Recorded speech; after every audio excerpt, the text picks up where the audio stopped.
ವಿಜಯನಗರ ಜಿಲ್ಲೆಗೆ ಚಡ್ಡಿ gang entry. ರಾಮನಗರದಲ್ಲಿ ಮನೆಯ ಎದುರೇ ಕರಡಿಗಳ ಓಡಾಟ. ಅತ್ತ ಶಿವಮೊಗ್ಗದಲ್ಲಿ ಶಿಕ್ಷಕರಿಗೆ ಹೃದಯ ಸ್ಪರ್ಶಿ ಬೀಳ್ಕೊಡುಗೆ. ಈ ಸುದ್ದಿಗಳ ಡೀಟೇಲ್ಸ್ ನೋಡೋಣ. ಕರ್ನಾಟಕ ಟಾಪ್ 20. ಬ್ರಾಂಡೆಡ್ ಆಹಾರಗಳ ಪದಾರ್ಥಗಳ ನಕಲಿ ಜಾಲ ಪತ್ತೆಯಾಗಿದೆ. ಮಾದನಾಯಕನಹಳ್ಳಿ ಪೊಲೀಸರು ನಕಲಿ ಟೀ ಪುಡಿ ಮತ್ತು ಸರ್ಫೆಕ್ಸಲ್ ಫ್ಯಾಕ್ಟರಿ ಮೇಲೆ ದಾಳಿ ನಡೆಸಿದ್ದಾರೆ. ಈ ವೇಳೆ ಬ್ರಾಂಡೆಡ್ ಪ್ಯಾಕೆಟ್ಗಳಲ್ಲಿ ತುಂಬಲಾಗ್ತಾ ಇದ್ದ ನಕಲಿ ಟೀ ಪುಡಿ ಮತ್ತು ಡಿಟರ್ಜೆಂಟ್ ಪೌಡರ್ ಸೀಸ್ ಮಾಡಲಾಗಿದೆ. ನಕಲಿ ಫ್ಯಾಕ್ಟರಿ ನಡೆಸ್ತಾ ಇದ್ದ ಮೂವರನ್ನ ಮಾದನಾಯಕನಹಳ್ಳಿ ಪೊಲೀಸರು ಅರೆಸ್ಟ್ ಮಾಡಿದ್ದಾರೆ. ಹಿಂದೂಸ್ತಾನ್ ಯೂನಿಲಿವರ್ ಸಂಸ್ಥೆ ಅಧಿಕಾರಿಗಳ ಮಾಹಿತಿ ಮೇರೆಗೆ ದಾಳಿ ನಡೆಸಿದ ಪೊಲೀಸರಿಗೆ ನಕಲಿ ಜಾಲ ನೋಡಿ ಶಾಕ್ ಆದ್ರು. ನಕಲಿ ಬ್ರಾಂಡ್ಗಳನ್ನ ಬೆಂಗಳೂರು ನಗರ, ಗ್ರಾಮಾಂತರ, ಕೋಲಾರ, ರಾಮನಗರ ಜಿಲ್ಲೆಗಳಲ್ಲಿ ಮಾರಾಟ ಮಾಡ್ತಿರೋದು ಬೆಳಕಿಗೆ ಬಂದಿದೆ. ಸದ್ಯ ಫ್ಯಾಕ್ಟರಿಯಲ್ಲಿದ್ದ ಪ್ಯಾಕಿಂಗ್ ಮಷಿನ್, ಮಿಕ್ಸಿಂಗ್ ಮಷಿನ್ಗಳನ್ನ ಸೀಸ್ ಮಾಡಿದ್ದಾರೆ. ಮಾದನಾಯಕನಹಳ್ಳಿ ಠಾಣೆಯಲ್ಲಿ ಪ್ರಕರಣ ದಾಖಲಾಗಿದೆ. ಬೆಂಗಳೂರಿನಲ್ಲಿ ಅಕ್ರಮವಾಗಿ ಕಾವೇರಿ ನೀರು ಸಂಪರ್ಕವನ್ನ ಪಡೆದುಕೊಂಡವರಿಗೆ ಶಾಕ್ ಎದುರಾಗಿದೆ. ಕಾವೇರಿ ನೀರು ಕಳ್ಳರ ವಿರುದ್ಧ ಜಲಮಂಡಳಿ ಸಮರ ಸಾರಿದೆ. ಅಕ್ರಮ ಕಾವೇರಿ ನೀರು ಸಂಪರ್ಕ ಪತ್ತೆಗೆ ಜಲಮಂಡಳಿಯ ಅಧ್ಯಕ್ಷರು ಸೂಚನೆ ಕೊಟ್ಟಿದ್ದಾರೆ. ಬಿಬಿಎಂಪಿ ವ್ಯಾಪ್ತಿಯ ವಾಣಿಜ್ಯ ಕಟ್ಟಡ, ಬಹುಮಹಡಿ ಕಟ್ಟಡ ಹಾಗೂ ಕೈಗಾರಿಕಾ ಕಟ್ಟಡಗಳಲ್ಲಿ ಕಾವೇರಿ ನೀರು ಕಳ್ಳತನದ ಸಂಬಂಧ ದೂರು ಬಂದಿದೆ. ಹೀಗಾಗಿ ಅಕ್ರಮ ನೀರಿನ ಸಂಪರ್ಕದ ಪತ್ತೆಗೆ ಸೂಚನೆಯನ್ನ ನೀಡಲಾಗಿದೆ. ಅನಧಿಕೃತ ನೀರು ಮತ್ತು ಒಳಚರಂಡಿಯ ಸಂಪರ್ಕದಿಂದ ಬೆಂಗಳೂರು ಜಲಮಂಡಳಿಗೆ ಭಾರಿ ನಷ್ಟ ಉಂಟಾಗಿದೆ. ಹೀಗಾಗಿ ಜಲಮಂಡಳಿ ಅಲರ್ಟ್ ಆಗಿದ್ದು ಮಾರ್ಚ್ 31ರ ಒಳಗೆ ಸರ್ವೆಯನ್ನ ನಡೆಸಿ ಅಕ್ರಮ ನೀರು ಸಂಪರ್ಕ ಹಾಗೂ ಬೈಪಾಸ್ ನೀರಿನ ಸಂಪರ್ಕದ ಸಕ್ರಮಕ್ಕೆ ಸೂಚನೆ ಕೊಟ್ಟಿದೆ. ಈ ಬಗ್ಗೆ ಏಪ್ರಿಲ್ 1ರಿಂದ ಆಂತರಿಕ ಆಡಿಟ್ ಅನ್ನ ತಂಡದಿಂದ ಪರಿಶೀಲನೆ ನಡೆಯಲಿದೆ. ನ್ಯೂನತೆ ಕಂಡು ಬಂದಲ್ಲಿ ಶಿಸ್ತು ಕ್ರಮದ ಎಚ್ಚರಿಕೆ ನೀಡಲಾಗಿದೆ. ಇಲಾಖೆಗೆ ಉಂಟಾಗಿರುವ ಆರ್ಥಿಕ ನಷ್ಟವನ್ನ ಸಂಬಂಧಪಟ್ಟ ಅಧಿಕಾರಿಗಳೇ ಭರಿಸುವ ಎಚ್ಚರಿಕೆಯನ್ನು ಕೂಡ ಕೊಡಲಾಗಿದೆ. ಐತಿಹಾಸಿಕ ನಗರಿ ವಿಜಯಪುರಕ್ಕೆ ಚಡ್ಡಿ ಗ್ಯಾಂಗ್ ಎಂಟ್ರಿ ಕೊಟ್ಟಿದೆ. ಕಳ್ಳರು ಚಡ್ಡಿ ಗ್ಯಾಂಗ್ ನಗರಕ್ಕೆ ಎಂಟ್ರಿ ಕೊಟ್ಟಿದ್ದಾರೆ. ಹೀಗಾಗಿ ಸಾರ್ವಜನಿಕರು ಚಡ್ಡಿ ಗ್ಯಾಂಗ್ನಿಂದ ಎಚ್ಚರಿಕೆಯನ್ನು ವಹಿಸಲು ಪೊಲೀಸ್ ಇಲಾಖೆಯಿಂದ ಪ್ರಕಟಣೆಯನ್ನು ಹೊರಡಿಸಲಾಗಿದೆ. ಚಡ್ಡಿ, ಬನಿಯನ್, ಮಾಸ್ಕ್ ಅನ್ನು ಧರಿಸಿ 5ರಿಂದ 8 ಜನರ ಗ್ಯಾಂಗ್ ಮನೆಗೆ ನುಗ್ಗಿ ದರೋಡೆ ಮಾಡ್ತಿದೆ.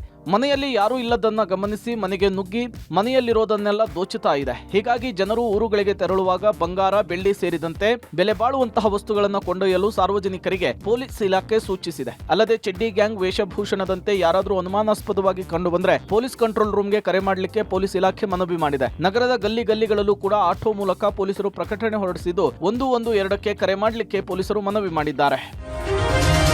ಕಾಡಾನೆ ಸೆರೆ ಕಾರ್ಯಾಚರಣೆಯ ವೇಳೆ ಕ್ಯಾಪ್ಟನ್ ಅರ್ಜುನ ವೀರ ಮರಣವನ್ನಪ್ಪಿದ ನಂತರ ಪುಂಡಾನೆ ಸೆರೆ ಹಾಗೂ ಸ್ಥಳಾಂತರ ಕಾರ್ಯಾಚರಣೆ ಸ್ಥಗಿತಗೊಂಡಿತ್ತು. ಹೀಗಾಗಿ ನಾಳೆಯಿಂದ ಕಾರ್ಯಾಚರಣೆ ಪುನರಾರಂಭವಾಗಲಿದೆ. ಈಗಾಗಲೇ ರಾಜ್ಯದ ವಿವಿಧ ಕ್ಯಾಂಪ್ಗಳಿಂದ ಹಾಸನ ಜಿಲ್ಲೆ ಬೇಲೂರು ತಾಲೂಕಿನ ಬಿಕ್ಕೋಡು ಆನೆ ಶಿಬಿರಕ್ಕೆ ಹರ್ಷ, ಸುಗ್ರೀವ, ಧನಂಜಯ, ಅಶ್ವತ್ಥಾಮ, ಪ್ರಶಾಂತ ಆನೆಗಳು ಬಂದಿವೆ. ಇಂದು ಕರ್ನಾಟಕ ಭೀಮ, ಮಹೇಂದ್ರ, ಅಭಿಮನ್ಯು ಸೇರಿ ಕೆಲವು ಸಾಕಾನೆಗಳು ಆಗಮಿಸಿವೆ. ಈ ಬಾರಿ ನುರಿತ ತಂಡಗಳು ಮತ್ತು ಪಳಗಿದ ಆನೆಗಳೊಂದಿಗೆ ಕಾರ್ಯಾಚರಣೆಯನ್ನು ನಡೆಸಿ 10 ಸಲಗಗಳನ್ನು ಸೆರೆ ಹಿಡಿದು ಸ್ಥಳಾಂತರ ಮಾಡಲು ಯೋಜನೆಯನ್ನು ರೂಪಿಸಲಾಗಿದೆ.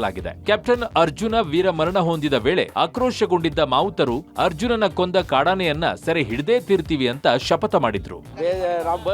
ಬಂದೇ ಬರ್ತೀವಿ, ಬಂದು ಹಿಡಿಯಕಂತ ಬರ್ತೀವಿ. ನಾವು ನಮಗೆ ಒಂದು ಆನೆ ಕಳ್ಕೊಂಡಿದೆ, ನಮಗೂ ದುಃಖ ಆಗಿದೆ. ತಿಂಗಳು ಕಳಿಸ್ಕೊಂಡು ವಾಪಸ್ ಬರ್ತೀವಿ, ನಮಗೂ ಬೇಜಾರಾಗ್ಬಿಟ್ಟಿದೆ. ಮತ್ತೆ ಪುನಃ ಬಂದು ನಾವು ಅದೇ ಆನೆ ಹಿಡಿಬೇಕಂದ್ರೆ ನಮಗೂ ಆಸೆ ಐತೆ. ಅವ್ರ ಕಾರ್ಯಾಚರಣೆಗೆ ಬಂದೇ ಬರ್ತೀವಿ ಸರ್. ನಾವು ರಾಜ್ಯದ ಹಲವೆಡೆ ಕಾಡು ಪ್ರಾಣಿಗಳ ಹಾವಳಿ ಹೆಚ್ಚಾಗಿದೆ. ಹಾಸನದ ಜಿಲ್ಲೆಯ ಮಲೆನಾಡು ಭಾಗದಲ್ಲಿ ಕಾಡಾನೆಗಳ ದಾಂಧಲೆ ಮುಂದುವರೆದಿದ್ದು ಸಕಲೇಶಪುರ ತಾಲೂಕಿನ ಎಡೆಹಳ್ಳಿ ಗ್ರಾಮದಲ್ಲಿ ಮತ್ತೆ ದಾಂಧಲೆಯನ್ನ ಕಾಡು ಪ್ರಾಣಿಗಳು ಮಾಡಿವೆ. ಕಾಫಿ, ಮೆಣಸು, ಭತ್ತದ ಬೆಳೆಯನ್ನು ತುಳಿದು ತಿಂದು ಗಜಪಡೆ ನಾಶಪಡಿಸಿದೆ. ಕಾಫಿ ತೋಟದಲ್ಲಿ 20ಕ್ಕೂ ಹೆಚ್ಚು ಕಾಡಾನೆಗಳು ಬೀಡು ಬಿಟ್ಟಿದೆ. ಮತ್ತೊಂದು ಕಡೆ ಮನಗರದಲ್ಲಿ ಕಾಡು ಪ್ರಾಣಿಗಳ ಉಪ್ಪಟಳ ನಿಲ್ತಾ ಇಲ್ಲ. ರಾಮನಗರ ತಾಲೂಕಿನ ಒಡ್ಡರದೊಡ್ಡಿ ಗ್ರಾಮದಲ್ಲಿ ಮನೆಗಳ ಎದುರೇ ಕರಡಿಗಳು ಪ್ರತ್ಯಕ್ಷಗೊಂಡಿದೆ. ಕರಡಿಗಳ ಓಡಾಟದಿಂದ ಗ್ರಾಮಸ್ಥರು ಭಯಭೀತಗೊಂಡಿದ್ದಾರೆ. ಗ್ರಾಮದ ಸುತ್ತಮುತ್ತಲಿನ ಜಮೀನಿನಲ್ಲಿ ಕರಡಿಗಳು ಬೀಡು ಬಿಟ್ಟಿರುವಂತಹ ಶಂಕೆ ಇದೆ. ಕೂಡಲೇ ಕರಡಿಗಳನ್ನು ಸೆರೆ ಹಿಡಿದು ಕಾಡಿಗಟ್ಟುವಂತೆ ಒತ್ತಾಯ ಮಾಡಿದ್ದಾರೆ.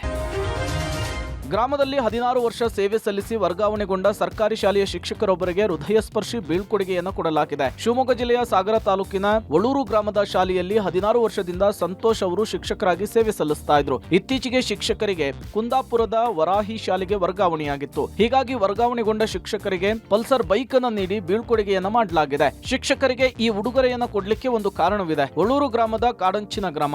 ಈ ಗ್ರಾಮಕ್ಕೆ ಹೋಗ್ಬೇಕು ಅಂದ್ರೆ 8 ಕಿಲೋಮೀಟರ್ ನಡೆದುಕೊಂಡು ಹೋಗ್ಬೇಕಿತ್ತು. ಕುಗ್ರಾಮವಾಗಿದ್ದ ಈ ಗ್ರಾಮಕ್ಕೆ ಶಿಕ್ಷಕರಾಗಿ ಬಂದ ಸಂತೋಷ್ ಹಗಲು ರಾತ್ರಿ ಮಕ್ಕಳಿಗೆ ಪಾಠವನ್ನ ಹೇಳ್ಕೊಡ್ತಾ ಇದ್ರು. ಅಲ್ಲದೆ ಗ್ರಾಮದಲ್ಲಿ ಯಾರಿಗಾದ್ರೂ ಹುಷಾರಿಲ್ಲ ಅಂದ್ರೆ ಇವರ ಬೈಕ್ ಅನ್ನ ಗ್ರಾಮಸ್ಥರಿಗೆ ಆಂಬ್ಯುಲೆನ್ಸ್ ಆಗಿತ್ತು. ಹೀಗಾಗಿ ವರ್ಗಾವಣೆಗೊಂಡ ಶಿಕ್ಷಕರಿಗೆ ಗ್ರಾಮಸ್ಥರು ಹಾಗೂ ವಿದ್ಯಾರ್ಥಿಗಳು ಹೊಸ ಪಲ್ಸರ್ ಬೈಕ್ ಅನ್ನ ಉಡುಗೊರೆಯಾಗಿ ಕೊಟ್ಟು ಬೀಳ್ಕೊಟ್ಟಿದ್ದಾರೆ.